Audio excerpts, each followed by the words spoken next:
ప్రభుత్వ ఆస్తులు తాకట్టు పెట్టకుండా బ్యాంకులలో లోన్ ఇస్తారా? ప్రభుత్వ ఆస్తి తాకట్టు పెట్టకుండా బ్యాంకులో లోన్ ఇస్తాడా? పలానా తాకట్టు పెట్టాలి, పలానా తాకట్టు పెట్టకూడదు, పలానాది మార్టిగేజ్ చేయాలి, పలానా షూరిటీ చేయాలని ఏమన్నా డాక్టర్ బిఆర్ అంబేద్కర్ గారు రాజ్యాంగంలో రాశారా? సెక్రటేరియట్ ఏంటి చంద్రబాబు గారిదా? ప్రభుత్వాన్ని.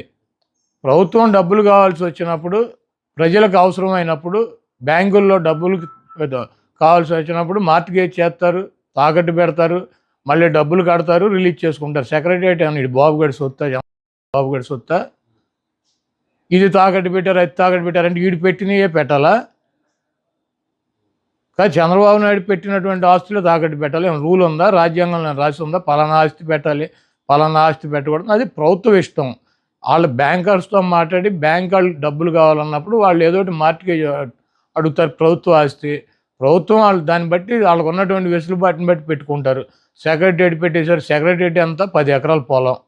రియల్ లైఫ్లో మాత్రమే అవ్వగలరు, పొత్తుల కోసం పోరాడుతున్నారు, సింగిల్గా పోటీ చేసే దమ్ము లేదు అని చెప్పేసి కొత్తగా మంత్రి పదవి వచ్చిన మంత్రి గారు రోజా గారు మాట్లాడుతున్న మాట. అమ్మ రియల్ హీరో కాదా, రియల్ హీరో అవునా అన్న విషయం రాష్ట్ర ప్రజలందరికీ తెలుసు.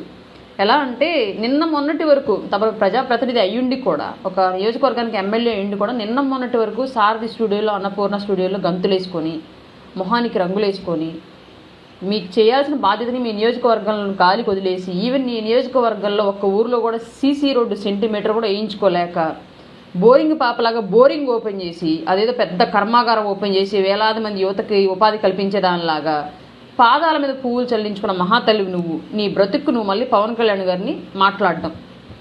పదవిలో లేకపోయినా, అసలు ప్రజలు గుర్తించకపోయినా సరే, కోవిడ్ టైంలో లక్షలాది మంది, వేలాది మంది కార్యకర్తలను యాక్టివ్ చేసి సొంత నిధులతోటి ఆక్సిజన్ సిలిండర్లు పంచించి, ఇంటింటికి సరుకులు, మందులు అన్నీ పంచించేలాగా చేసింది పవన్ కళ్యాణ్ గారు.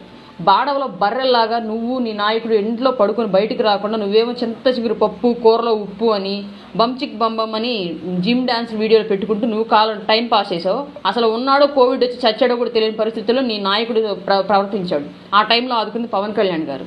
అలాగే ప్రతి అంశంలో, రాష్ట్రంలో ఈ రోజు కూడా జరుగుతున్న ప్రతి అంశంలోనూ ప్రజల పక్షాన్ని నిలబడి పోరాడుతుంది, వాళ్ళకు అండగా నిలబడుతుంది, సాయం చేస్తోంది పవన్ కళ్యాణ్ గారు. నువ్వు ఇట్లాంటి నోటుతొత్తర మాటలు మాట్లాడుతుండే కదా, పెద్దిరెడ్డిని పేడకడిని తొక్కినట్టు తొక్కితే పిడకమొహం వేసుకొని వచ్చి మీడియా ముందు ఏడ్చావు. ఏం మాట్లాడాలో, ఇచ్చిన పదవి ఏంటి, దానికి సంబంధించి మాట్లాడడం నేర్చుకో. సింహం సింగిల్గా వచ్చిందా? వచ్చి ఆంధ్ర రాష్ట్రం మీద పడి మట్టి కొండలు, ఇసుక తిన్నెలు, ఎర్రచందనం అడవులు, దేవాదాయ శాఖ భూములు, కార్పొరేషన్ నిధులు, పేదల ఆస్తులు అన్నింటినీ తినేస్తుంది. అందుకే నెక్స్ట్ ఎలక్షన్ ఎప్పుడు వచ్చిద్దా, ఈ సింహాన్ని తీసుకెళ్లి చెర్లపల్లి బోన్లో పెడదామా అని చెప్పేసి ప్రజలు ఈగర్గా వెయిట్ చేస్తూ ఉన్నారు. ఆ టైం వరకు నువ్వు ఆగలేకపోతే రాజీనామా చేసి రమ్మని చెప్తూ తొందరగా. అలాగే ఎవరు సింగిల్గా వస్తారో, ఎవరు మింగిల్గా వస్తారో చూసుకుందాం.